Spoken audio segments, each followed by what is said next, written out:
their social status. What makes it so hard to fight it is because it's invisible. When you go to court and you sue for discrimination, when you go to court and you sue for racial prejudice, I didn't get hired because I was black. I was kicked out of school because I was black. You have to prove racist intent on part of the perpetrator. So racism, as white supremacy's chief weapon, is difficult to combat it because you have to prove that the person who committed the act of racism had the deliberate intent of discriminating against you because of color. And because we are all humans, nobody's perfect. So there's a million reasons they can use as an excuse for why you didn't get hired. He didn't have enough experience, but you really didn't get hired because you were black. There's a million reasons they can use why you didn't get hired. He was overqualified. Now look at that. You talk about some reverse racism. You told me I couldn't get the job because I didn't have a college degree.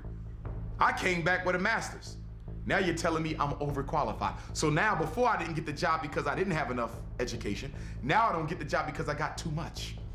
So the problem with racism is that it can hide behind everyday human errors that all of us have. Blacks was called Africans, whites was called Europeans. You know how many people don't know there was more white slaves in America than black slaves? They call them indentured servants, okay? So they came together one day and said, man, listen. And they overthrew the slave master in that whole area. So they said, wait a minute, let's think about this. Here's what we do. Let's call the Africans black folk and the Europeans white folk. That's where that came from. Nobody in the world referred to themselves as white folks.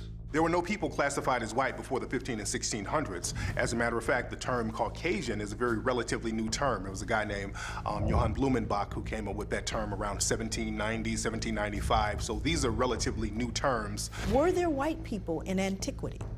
She asked that question. Were there white people? And certainly people with lighter skin existed, but did they perceive themselves as white? No, for neither the idea of race or the whole idea of whiteness, it didn't exist.